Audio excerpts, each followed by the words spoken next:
여러분 안녕하십니까? 오늘 아침 전북 부안에서 발생한 지진 때문에 많이 놀라셨죠?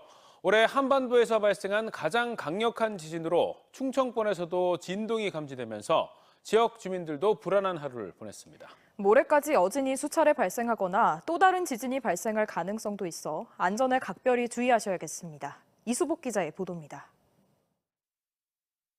평온한 아침 학교 로비. 갑자기 CCTV 화면이 위아래로 격렬하게 흔들리고 건물 안에 있던 학생들이 급하게 밖으로 대피합니다. 오늘 아침 8시 26분쯤 전북 부안군 남남서쪽 4km 지점에서 규모 4.8 지진이 발생했습니다. 올해 최대 규모의 지진으로 진앙지에서 40km 떨어진 충남 서천 동백대교와 장항 스카이워크에서도 큰 진동이 감지됐습니다.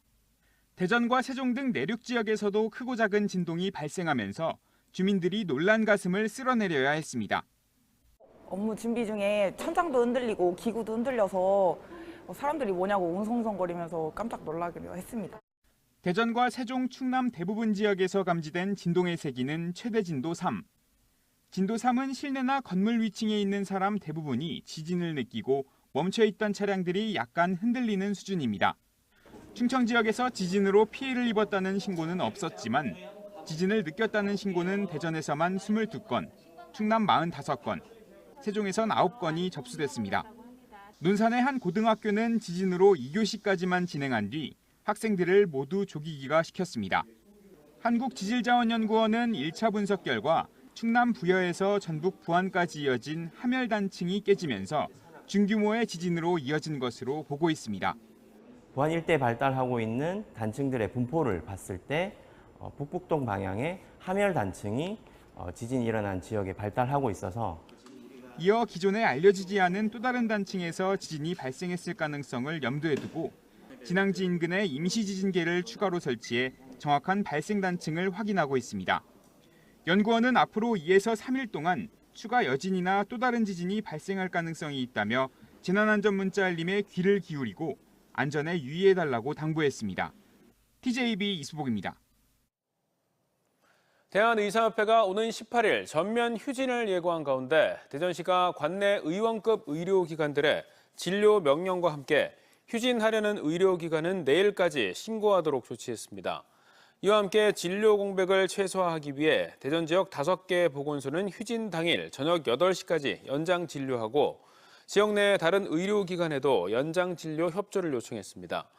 대전시는 휴진 여부를 지속적으로 파악하는 한편 문을 여는 의료기관 정보를 휴대폰 어플, 응급의료 포털과 카카오톡 대전소방 등 SNS나 대전시 홈페이지를 통해 안내할 방침입니다. 음주운전자 등을 노려 고의로 사고를 낸 뒤 신고하겠다며 협박해 돈을 뜯어낸 일당이 검찰에 넘겨졌습니다. 충남경찰청은 지난해 3월부터 1년간 천안과 당진 등을 돌며 음주운전자나 외국인, 불법 체류자가 모는 차량만을 노려 고의로 사고를 낸 뒤 경찰 신고를 빌미로 협박해 모두 27명으로부터 5,700여만 원 상당을 빼앗은 혐의로 30대 A씨 등 4명을 검찰에 넘겼습니다. 이들은 고향 친구나 교도소 동기 사이로 범죄 수익금을 유흥비 등으로 탕진한 것으로 조사됐습니다. 지난 2010년 여름 개장이 추진되다 수질 안전성 문제로 백지화됐던 갑천 물놀이장이 14년 만에 다시 추진됩니다. 158억 원을 들여 갑천 둔치에 야외 물놀이장과 편의시설을 건립하겠다는 건데요. 환경단체들은 둔치에 인공시설물이 설치될 경우 홍수 피해가 커질 수 있다며 반발하고 있습니다. 양정진 기자의 보도입니다. 대전시가 야외 물놀이장 건립을 추진 중인 도룡동 DCC 앞 갑천 둔치입니다. 대전시는 사업비 약 158억 원을 들여 내년 6월까지 이 갑천 둔치 18,000제곱미터의 물놀이장을 조성한다는 계획입니다. 이를 위해 지난달 금강유역 환경청에 하천 점용 허가를 신청한 상태인데 환경단체들이 하천 점용 불허를 촉구하고 나섰습니다. 갑천 둔치가 집중호우 시 홍수터 역할을 하는데 대규모 인공구조물이 생길 경우 하천 범람 시 피해가 커질 수밖에 없다는 겁니다. 아울러 홍수 피해 예방을 위해 대규모 준설에 나선 대전시가 홍수 피해를 유발하는 야외 물놀이장을 만들겠다는 건 모순이라고 지적했습니다. 물의 흐름에 지장을 줄 수밖에 없거든요. 그런데도 불구하고 반대로 지장을 유발하는 시설을 오히려 설치한다라고 하는 건 이중 행정의 전형을 대전시가 보이고 있다. 대전시는 이에 대해 물놀이장 시설이 물의 흐름이나 홍수 수위에 미치는 영향이 매우 적다는 입장입니다. 고정시설물도 가족풀과 어린이 물놀이 시설로 최소화하고 탈의실 등은 이동 가능한 시설물로 설치하겠다는 계획입니다. 침수가 예상이 될 경우에는 저들 제방 위로 이동 시설물들은 옮겨서 신속하게 대피하고 또 그 침수 피해를 최소화하고 또 하천 흐름에 영향이 없도록 설계 중에 있고요. 하지만 지난해 여름 대구 신천 둔치에 개장했던 야외 물놀이장 시설이 폭우에 떠내려가는 등 홍수 피해 우려는 여전합니다. 대전시 의회에서도 안전사고나 애물단지 전락 가능성 등을 우려하는 목소리가 나왔습니다. 한번 폭우 내려서 이게 잠겨버리면 말이죠. 청소하는 데만 일주일 이상 걸립니다. 두 번 내리면 그냥 끝나버려요, 여름철. 수백억이라는 시민 세금이 좀 투입된단 말이죠. 그래서 설계 단계부터 제가 철저하게 지난 2010년 수질 안전성 문제로 백지화된 이후 14년 만에 다시 추진되는 갑천 물놀이장을 둘러싼 갈등 속에 금강환경청의 하천 점용 허가 승인 여부에 관심이 모아집니다. TJB 양정진입니다. 지역 환경단체들이 공주보 제가동으로 멸종위기동물 서식지가 파괴됐다며 한화진 환경부 장관을 고발했습니다. 보호 철거를 위한 시민행동은 세종보 천막 농성장에서 기자회견을 열고 공주보 담수로 고만하로 모래사장에 자리 잡은 멸종위기 야생동물 2급 흰목 물대새들의 서식지가 파괴됐다며 환경부가 야생생물보호법을 위반했다고 비판했습니다. 이어 이미 가동 중인 공주보와 가동을 위해 보수공사 중인 세종보의 재가동 중단을 촉구했습니다. 오늘 오후 3시 30분쯤 당진시 읍내동의 한 아파트 지하 3층 주차장에서 불이 나 1시간 35분 만에 꺼졌습니다. 화재 당시 아파트에 있던 주민 300여 명이 모두 대피해 인명피해는 없었지만 차량 2대가 소실되고 지하 주차장 전반에 그을린 피해가 발생했습니다. 소방당국은 배연 작업을 진행한 뒤 정확한 피해 규모와 화재 원인을 조사할 방침입니다. 서울과 대구에서 논란이 됐던 성소수자들의 축제인 퀴어 문화 축제가 다음 달 6일 대전에서 처음으로 열립니다. 아직 구체적인 장소는 나오지 않은 가운데 학부모 단체들이 맞불 집회를 예고하고 나서 실제 행사가 열리기까지 적지 않은 진통이 예상됩니다. 김철진 기자입니다. 지난달 14일 대전 지역 14개 시민단체들이 성소수자들의 존재를 알리고 다양성을 존중하는 사회를 만들겠다며 조직위원회를 구성한 퀴어 문화축제. 대전에서 한 차례도 열린 적이 없었던 퀴어 문화축제 개최일이 다음 달 6일로 확정됐습니다.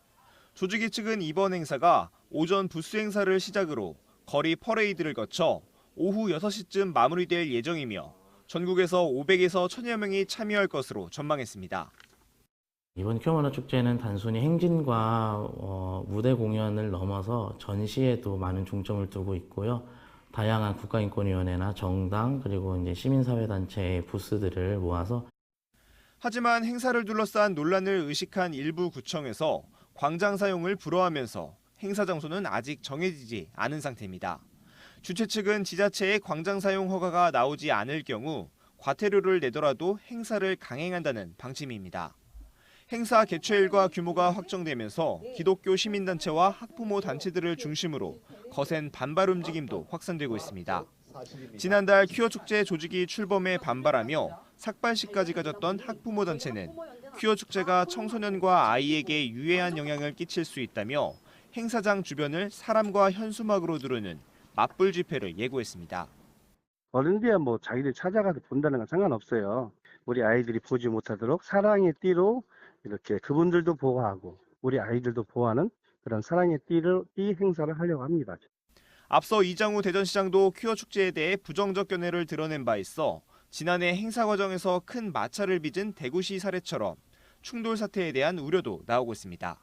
TJB 김철진입니다. 더불어민주당 황정아 의원이 25개 정부 출연연 업무 보고를 서울에서 직접 받겠다고 한 것을 두고 모 출연연 부원장이 갑질이라고 발언한 것과 관련해 전국과기연구노조가 R&D 예산 삭감에도 목소리를 못 내던 사람들이 할 발언은 아니라고 비판했습니다. 노조는 연구 현장 과학자 출신 의원에게 일하는 국회의원의 모습을 바란 건 다름 아닌 연구자들이라며 진짜 일하는 국회와 기관장을 원한다고 밝혔습니다. 지역에서 교권 침해 사례가 잇따라 발생하는 가운데 교권보호위원회에 전문성 강화가 필요하다는 목소리가 나왔습니다. 충남교사노조는 최근 위촉된 지역 교권보호위원회 위원들이 교육 현장에 대한 이해가 부족해 피해 교원에 대한 2차 피해가 발생하기도 했다며 위원들의 전문성 함양을 위한 대책이 필요하다고 지적했습니다. 이외에도 피해 교원들이 치료에 전념할 수 있도록 시간제나 기간제 교사 인력을 더 확보해 지원해야 한다고 강조했습니다. 지난주부터 한화이글스 지휘봉을 잡은 김경문 감독이 KBO 통산 900승 고지를 밟았습니다. 한화 감독 부임 일주일 만에 나온 대기록인데요. 김경문 감독 부임 후 한화 야구 어떤 점이 달라졌는지 조형준 기자가 짚어봤습니다. 6년 만에 한화 사령탑으로 KBO에 돌아온 김경문 감독이 친정팀 두산을 6대1로 꺾고 역대 6번째로 통산 900승 고지에 올랐습니다. 지난주 감독 데뷔와 동시에 KT와 원정 3연전을 모두 쓸어 담은 뒤 NC와 홈 경기에선 1무 2패로 주춤했지만 어제 승리로 대기록 달성과 함께 분위기 반전에 성공한 겁니다. 막상 들어와서 이렇게 900승을 하고 보니까 정말 예전에 1승 1승이 생각이 많이 나고 또 팬들한테 많이 고마워야 되겠다 하는 생각이 듭니다. 김경문 감독 부임 이후 일주일간 한화의 성적은 4승 1무 2패. 가장 눈에 띄는 변화는 고정된 선발 라인업과 과감한 발야구입니다. 공수에서 맹활약하고 있는 신인 황영묵을 1번 타자로 안치홍, 노시환, 최은성 순으로 중심 타선을 고정시켜 뚝심 야구를 선보이고 있습니다. 과거 두산을 이끌며 육상부란 별명까지 만들어냈던 김 감독 특유의 발야구도 한화의 새로운 공격 루트로 자리 잡았습니다. 김경문 감독 부임 전까지 경기당 0.8개 수준이었던 도루 시도가 1.5개 수준으로 2배 가까이 늘었습니다. 지난 7일 NC전에서 1, 2루 주자가 동시에 베이스를 훔친 더블 스틸이 백미였습니다. 새로 합류한 외국인 투수 하이메 바리아도 뛰어난 구위로 합격점을 받았습니다. 최고 구속 153km의 강속구를 앞세워 두산전에서 6이닝 1실점 퀄리티 스타트를 기록하며 2경기 만에 첫 승을 올렸습니다. Que cada vez que entro ahí trato de dar el 100 para ellos, ¿sabes? Entonces me siento contento de que nos vengan a apoyar aquí y la verdad súper contento de que aquí o en casa siempre nos están apoyando, así que me siento contento por eso. 김경문 감독을 중심으로 달라진 경기력을 보이며 6위 NC와 2경기 반, 5위 SSG와 4경기 차로 따라붙은 한화가 중위권 도약을 정조준하고 있습니다. TJB 조형준입니다. 유성경찰서는 중고거래 사이트에서 휴대전화 등 전자제품과 유명 가수 콘서트 티켓 판매글을 올린 뒤 지난 1월부터 4월 중순까지 66명에게서 1,100만 원 상당의 돈을 받고 잠적한 혐의로 23살 남성 A씨를 구속하고 공범인 22살 여성 B씨를 불구속 입건했습니다.